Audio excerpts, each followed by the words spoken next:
Hello दोस्तों, फिर स्वागत है आपका मेरा चैनल स्टडी विद राउत में। दोस्तों, हमारी जो लगातार सीरीज चली आ रही है उत्तराखंड की सीरीज, आज इसमें जो हमारा इंपॉर्टेंट टॉपिक है वो है उत्तराखंड में प्रयुक्त होने वाले वाद्य यंत्र। तो दोस्तों, वाद्य यंत्र से रिलेटेड हमेशा एग्जाम में हमारे क्वेश्चन बनते ही बनते हैं। तो आज हम उत्तराखंड के वाद्य यंत्रों के बारे में इस वीडियो में बात करेंगे। तो सबसे पहले सबको पता है कि उत्तराखंड के संगीत में प्रकृति का वास है, यानी कि जिस हिसाब से हमारी प्रकृति है उत्तराखंड की, उसी हिसाब से यहाँ पे संगीत भी होते हैं।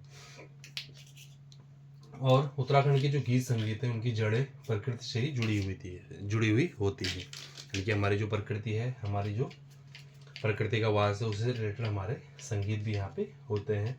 जिस प्रकार उत्तराखंड की वेशभूषा कुछ अलग है, हमारे देखिए आपने देखा होगा वेशभूषा बिल्कुल अलग है, उसी प्रकार के हमारे गीत संगीत वाद्य यंत्र भी अलग हैं। हालांकि अब समय के साथ थोड़ा सा हमारे जो गीत संगीत हैं कुछ धूमिल हो गए हैं। अब तो सभी को पता है कि कुछ धूमिल हो गए हैं और पुराने वाद्य यंत्रों की जगह आधुनिक वाद्य यंत्र उपयोग में आ रहे हैं। पुराने वाद्य यंत्र यहाँ कहीं कि धीरे धीरे हमारे विलुप्त हो रहे हैं, पर आज भी जो खास अवसर हमारे होते हैं, जैसे धार्मिक अनुष्ठान त्योहार, यहाँ पे अभी भी हमारे वाद्य यंत्र दिखते हैं। तो सबसे पहले एक वाद्य यंत्र है जिसकी हम बात करेंगे यहाँ पे, बिणाई। बिणाई बिणाई एक वाद्य यंत्र है दोस्तों, जो कि जिसका मैं एक साइज दिखाऊंगा आपको। ये कुछ इस प्रकार से होता था, इस प्रकार से कुछ ये होता था, ठीक है। इस प्रकार से कुछ ये होता था, ये दोनों यहाँ मिलते थे और नुकीला इस प्रकार से होते थे और इसके बीच में ये आता था, कुछ इस प्रकार से ये होता था बिणाई, ठीक है। बिणाई जो है लोहे से बना सा, ठीक है। ये जो होता था एक लोहे से बनता था, थोड़ा सा, मेरी पेंटिंग उतनी अच्छी है नहीं, इस टाइप का था यहाँ पे, और ये यहाँ बिल्कुल से लोहा का चिपका हुआ होता था, ठीक है। इसके दोनों सिरे दांतों के बीच में रखकर बजाया जाता है, यानी कि इसके जो दोनों सिरों को था ना दांतों के बीच में रखकर बजाया जाता है, लेकिन अभी हमारा विलुप्त होने की कगार पर है, ठीक है। अगला है दोस्तों ढोल। ढोल ढोल आप सभी को पता है, और ये अभी भी हमारा बहुत यूज में आता है। तांबे, ये बनता किसका ढोल दोस्तों? अक्सर ढोल आपने देखा तो होगा, लेकिन जब आप उसको देखोगे तो आप समझ नहीं पाएंगे कि किस चीज़ का बना है। जो आज की पीढ़ी है उनको समझ नहीं पाएगी, लेकिन ये तांबे और साल की लकड़ी से बना, ठीक है। तांबे और शाल की लकड़ी से बना ढोल राज्य में सबसे हमारा प्रमुख वाद्य यंत्र है, यानी कि ये कहे कि हमारा ढोल जो है ना आज भी प्रमुख वाद्य यंत्र है। इसके बाएं पुड़ी, इसके जो बाएं तरफ होता है ना, वो बकरी की ओर, यानी खाल जो होती है बकरी की, और दाएं पुड़ी पर भैंस या बारहसिंगे की खाल चढ़ी होती है दोस्तों। आप जो उसको देखेंगे तो उसकी बाएं तरफ बकरी की खाल चढ़ी होती है और उसकी दाएं तरफ भैंस या बारहसिंगे की खाल चढ़ी होती है ढोल। और ये हमारा आज भी बहुत ही फेमस है। ये आज भी शादी ब्याह में जब हम छोलिया वो लेके जाता है तब भी यूज होता है। जागर एक प्रथा होती है उसमें भी यूज होता है, आज भी यूज हो रहा है। एक है दोस्तों उसके बाद दमाऊ, ठीक है। दमाऊ या दमामा भी बोलते हैं इसको। ये भी दोस्तों अक्सर ढोल के साथ ही यूज होता है। जब हम शादी में ढोल का यूज करते हैं तो ये दमाई का यूज भी होता है।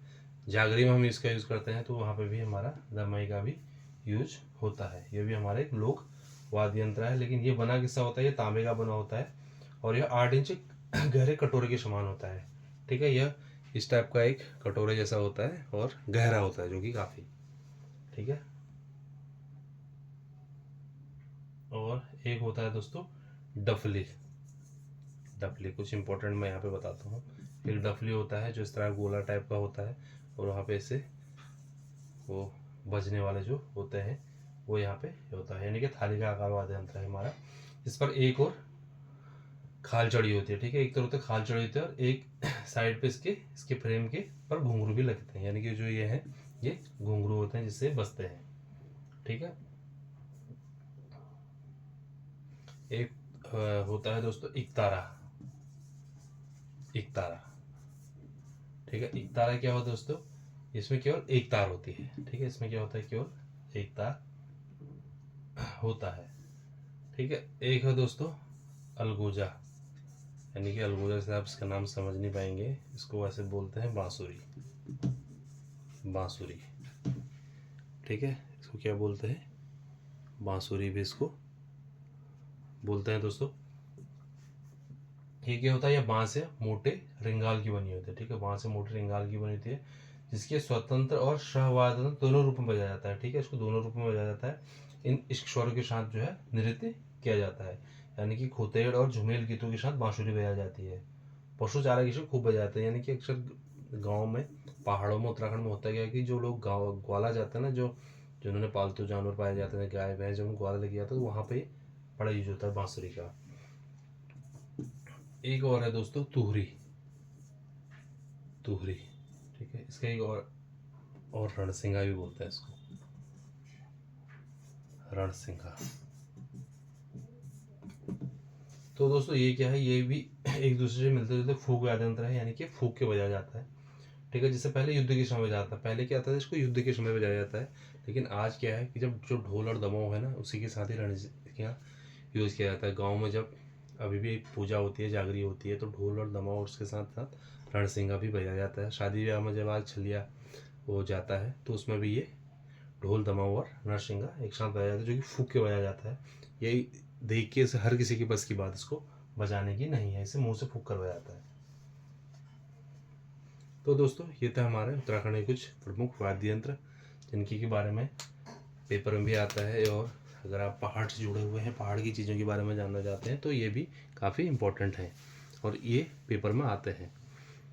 तो कई बार क्वेश्चन आता है बिणाई क्या है, या ढोले क्या है, दमाऊ क्या है, डफली क्या है, इकलाता क्या है, अलगोड़चा क्या है, तूरिया रणसिंगा क्या है, तो ये क्या है, हमारे सब वाद्य यंत्र हैं। तो दोस्तों ये था आज का हमारा टॉपिक, उम्मीद करता हूँ आपको अच्छा लगा होगा। मिलता हूँ अगली वीडियो में कुछ और जगह के साथ, तब तक के लिए बाय बाय।